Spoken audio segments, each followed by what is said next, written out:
Good evening, everyone. My name is Benjamin, and welcome back to another look at the 2020 presidential election. And right now, the map that we're looking at is a map of states and two districts that Trump won in 2016 that my forecasting model actually shows Biden up in. And part of that's because of approval rating, part of that's because of the polling average. And that's mostly what I'm going to be talking about today, is to look at the polls, and I'm not going to say ignore the top line result, but I want to talk about actually taking that with a grain of salt and looking into the crosstabs. Because if you don't do that, you're going to... I think the crosstabs are much more important than the top line result because of a lot of reasons. I'll get to that in just a second. Just remember, if you like the content, likes, comments, subscriptions, they always help, and I greatly appreciate them. And now, when we get into it, or now that we're going to be getting into the actual content in this video, so it's within the realm of possibility that Biden actually does win all these states. I'm not going to try and pretend like it's not, just like it's very possible that Trump could flip a few states, Minnesota being one that I think is very possible. But when you look at these polling numbers and when you look at these top-line results, always take them in context of what the crosstabs are looking at. And there's a reason why. Because you can give a few different pollsters, say you have 10 random pollsters, and you give them all the same raw data. You're very likely going to get 10 different top-line results because of the way they weight them. And that's not a bad thing. As a matter of fact, you have to weight your polls because it's very unlikely that you are going to get a truly representative sample from the responses, right? And what do I mean by this? Well, let's say you call 10,000 people. There's a very good chance you might only get 500 responses. And the likelihood that those 500 responses are going to be perfectly representative is extremely unlikely. So you're going to have to just weight those 500 responses to be according to whatever standard your pollster or you yourself determine to be the proper way to do things. And this is where the big debate is how do you weight those polls and how do you quantify this data? One option is to weight, especially when we're talking election opinion polling. One way to do that is to weight based off of census data. And this can cause problems. For example, let's say you're trying to publish a poll in, say, Texas. Texas, believe it or not, is a majority-minority state. Basically, the majority of the population is not white.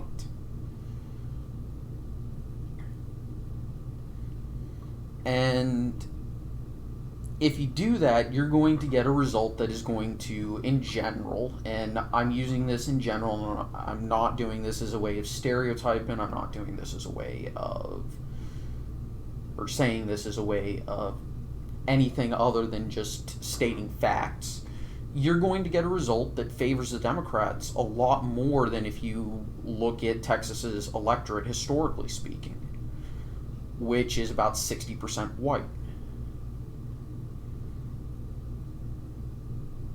If you weight according to what you expect the turnout to actually be, which is going to be a lot closer to that 60% white figure, you're going to get a poll that is probably more than likely going to be closer to what the actual election results are going to be. And this is where you can find problems if you look at polls. And this is why a lot of people try to correct polls. Well, that's also the wrong way to do it. Take the top line result, just take it with a grain of salt, and remember that polls have margins of error. And polls have credibility margins and all this stuff. And that's a standard statistical practice to say, listen, asking this many people, we're going to make errors, and there's a very good chance that it turns out that our sample wasn't representative at all. Even if we nail, all the fundamentals, we may have just randomly polled a very suburban or urban community within a state, and we couldn't quantify that, or we couldn't reach any people in the rural areas. These things happen.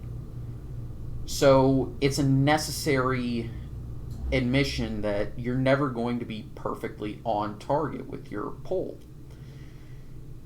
And this is true in business, this is true in election opinion polling, this is true in just about every form of polling.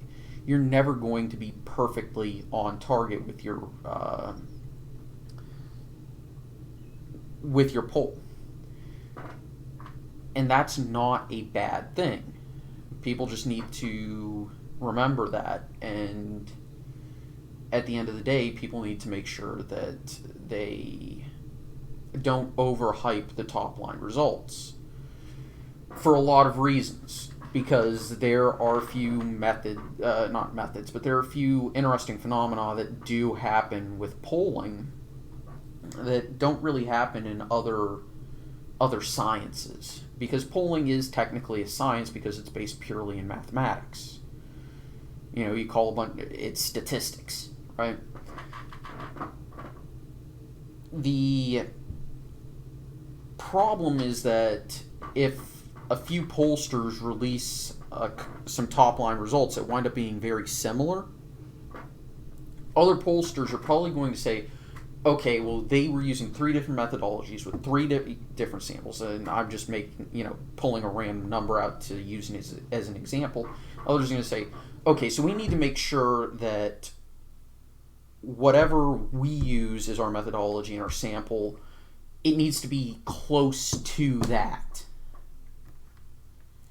And this effect is called herding. It's as in, say a sheepdog herds a group of animals into a close area. And the problem with herding is that it discourages pollsters from releasing top-line results that look different, significantly so, even if their methodology winds up being the correct one, and that top-line result is actually closer to reality than the consensus. It discourages them from releasing that top-line result because it's different. And it'll lead to short-term criticism, even if in the long run it turns out they're correct. And the reason why this is a problem is it leads to, well, number one, people discrediting polling as a whole. It leads to, less business for your own company eventually, and it leads to a lot of other issues that are not good. And it would lead to a large egg on your face come election day. Now, I'm not saying that's what's happening here with all the results showing Biden up significantly. We don't know, and we won't know until November the 3rd, or the 4th, I guess.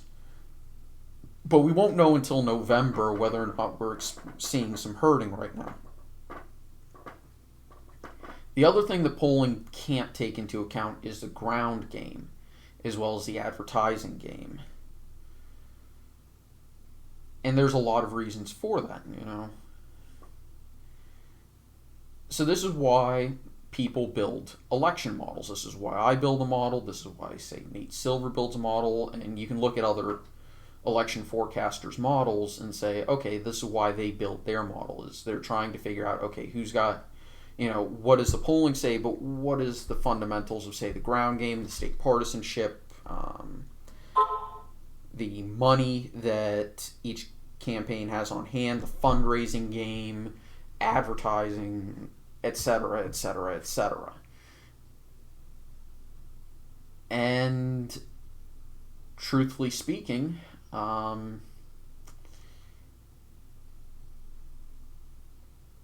each person and group who actually forms an election model has a different way of doing it. For example, I always build my models to and base my predictions, or not base, but have some biases in my own forecasts. For example, I tend to have biases towards incumbents. It's what led me to favoring, say, Joe Donnelly in my 2018 Senate predictions, even though he wound up actually losing. Sure, the polls were competitive, but I decided that even though I would normally have it as a true toss-up, I don't like having a true toss-up. I decided to favor the incumbent. And I wound up being wrong. Another state where I favored the incumbent, and I think I even said that Andrew Gillum would win in Florida as well as the governor, because he'd be campaigning with Bill Nelson, and that would give him enough of a boost to push him over the top. I favored Bill Nelson in that Senate race, and I also wound up being wrong. There were a few places where I went out on a limb just because I felt that the partisanship of a state was more reflective than just taking the polling results without question. Missouri, for example. And I wound up being correct that Claire McCaskill was going to lose. And it wasn't as competitive as a lot of polls said it was going to be. In Montana, I wound up actually greatly overestimating Tester, because he wound up coming dangerously close to losing his seat. Even though I think most people said it was, at best for the Republicans, a lean Democratic state. Another place I wound up getting it wrong, despite taking the approach of saying, yeah, the partisan environment is just too much for for a certain party to overcome, was Kansas in their gubernatorial race between Kobach and Kelly. And yeah, I was wrong. I'm not ashamed to admit it. I was also wrong in Iowa for different reasons. But that's the thing. It's okay to be wrong every now and then. Sure, my goal is to be as correct as I can get. And yes, my goal is to do everything I can to try and make my predictions and my forecasts better. But being wrong gives me an opportunity to learn. It gives me an opportunity to do a post-mortem and let me see and look at it and say, okay, this is why I got that race wrong. This is why I got that prediction wrong. And I'm going to learn from that, and I am going to fix either the mentality or look at, say, the data in a different way. And over the past 4 years, I've used that to formulate a method, both in terms of creating a model as well as my own individual forecasts, and say, okay, it's going to take a lot for me to believe that Nevada is a competitive state. I have it almost as a permanent lean to likely Dem state, simply because the polling environment tends to overestimate Republicans in that state. It's just the way it is.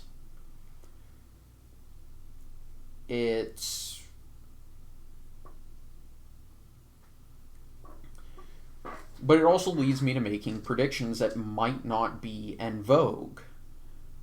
in the election forecasting community or just among people who follow politics.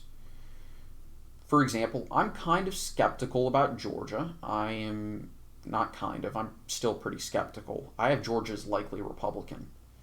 Um, in my own personal forecast, and I have Arizona as a tilt Republican state because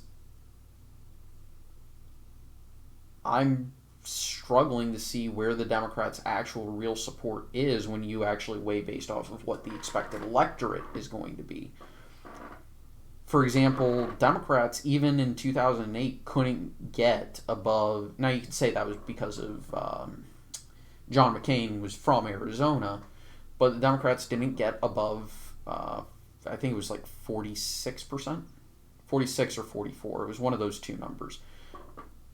But the Democrats have not been able to get above 45% in Arizona this century. And that includes in 2012. That includes in 2016. The only place they've been able to do that was in a Senate seat. And that was because McSally is not a strong candidate. And that is also because it was a Democratic wave year.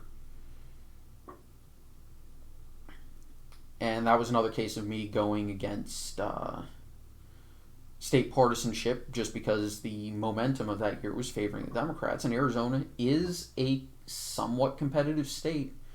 And I thought, at the end of the day, this is going to be a state that should be, in theory, competitive. Colorado is another really interesting state to look at with their Senate race, where Hickenlooper is going to be facing off against Cory Gardner. And the thing is, despite the scandal where it was either corruption or something else, but Hickenlooper is, declined to submit to the subpoena from Colorado's government. And, conservative forecasters and political pundits and all that are saying that's going to matter, and it may actually allow Cory Gardner to keep that crucial Senate seat for the Republicans. No, it won't. We saw Bob Menendez, who by all rights should probably be a convicted felon for all the nonsense he's pulled in New Jersey. We saw him win fairly comfortably over Bob Eugen in 2018. So I think that goes to show that partisanship is a lot more important than, say, just scandal these days, and a lot more important than just pure polling numbers. So Colorado probably is not going to vote for Cory Gardner, despite all the nonsense. Sure, it may be a lot more of a competitive state than New Jersey, but in this day and age, we're talking about people who will vote for someone even if they see deep, deep, deep personal flaws or even criminal activity. Doesn't matter. Now, that's like one interesting note I've seen in my model is that Iowa and Ohio, despite Trump's numbers, are still shown as in the lean Trump margin, about 3% in Iowa and about 2% in Ohio, 1 or 2% in Ohio.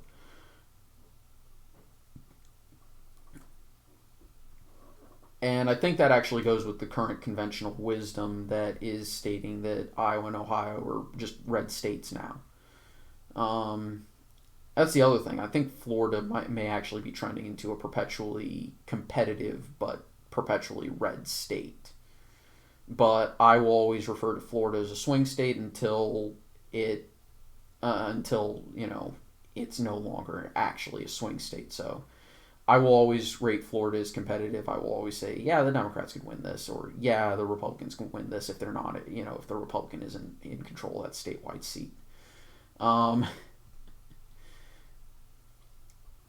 So that's kind of where I'm sitting in this, is saying, listen, I'm dubious of some of these claims, and I am not.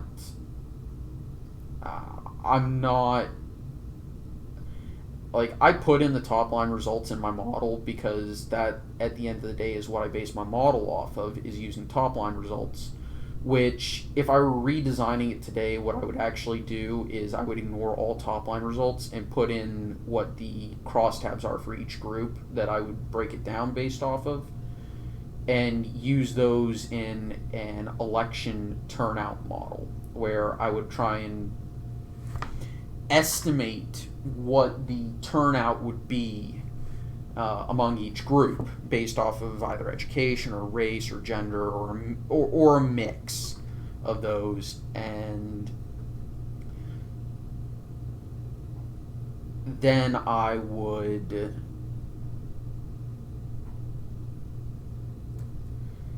go through every single poll and pull up their crosstabs. If they didn't have the crosstabs available or didn't publish them, I would ignore the poll. And sure, it may lead to more sparse data, but it would lead to a more accurate model, at least in my opinion. And the research seems to indicate that weighting based off of